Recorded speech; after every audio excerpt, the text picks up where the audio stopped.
From the Bob Mills Weather Center, meteorologist Aaron Reeves.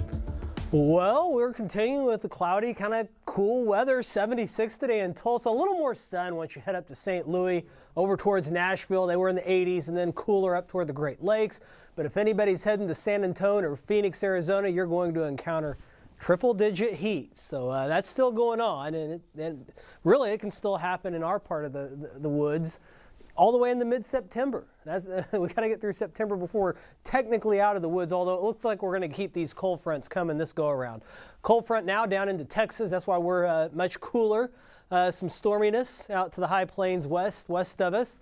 And we'll see chances for some downpours or some rumbles of thunder off and on, especially as we head towards kind of that Sunday, Monday time frame. But just kind of be aware that at times we'll see chances for widely scattered to scattered showers and embedded thunder. It won't be a complete washout, but you may encounter a passing shower, downpour, thunderstorm. Not expecting severe weather, but just kind of keep that in mind with your outdoor plans. You may have to come in for a few minutes while a downpour goes overhead, especially once again Sunday and Monday, but it shouldn't last all day. We do see once again rain totals that are generally light, but from Tulsa to the north, we could see maybe a half an inch or a little more.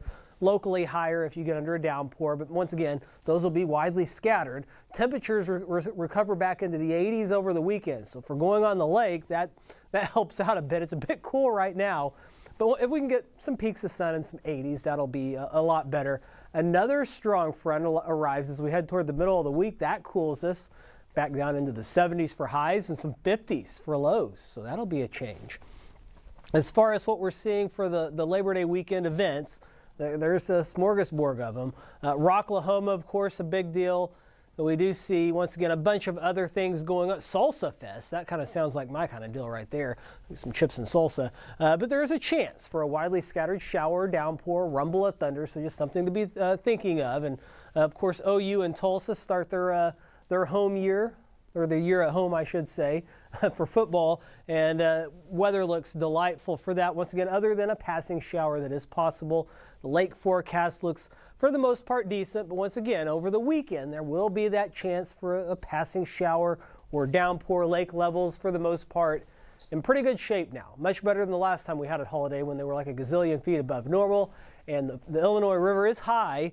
But as we head into the weekend, it will be improving down into a bit more reasonable categories, especially as we head into kind of Sunday and Monday. Right now, though, we do see temperatures that are comfortable. A lot of people enjoying that comfort out there at the gathering place, 76 degrees. The metro, we're in the 70s, and as we take a look at what we're expecting around the metro tomorrow, we wake up in the 60s, warm into the low 80s, slight chance of an isolated to widely scattered shower, a little better chance as we head into Sunday. Right now, we're in the 70s to near 80. As we move forward through this deal, we start off in the 60s tomorrow, bounce up in the low 80s, slight chance of a widely scattered shower. Sunday, we start off in the 60s, and notice a few more showers showing up on the picture there. They'll be scattered in nature, so just be aware of their existence, but they may not mess with you all day. So that's good. And then as we head through the rest of the weekend, we just kind of keep that slight shower chance or downpour chance or embedded rumble of thunder chance throughout the holiday weekend. So just something to be mindful of. And then we stay relatively comfortable temperature-wise as we head throughout the rest of that 9-day forecast, which I don't think a whole lot of people will complain about unless you really love triple-digit heat. I think some of the people going out to the lake might be a little bit like this was our last summer hurrah, but other than that, I mean, not sweating to death is a good thing. That's nice. Yeah, I know the certain percentage of people with no air conditioning in their car right now are kind of liking this. Yeah, absolutely.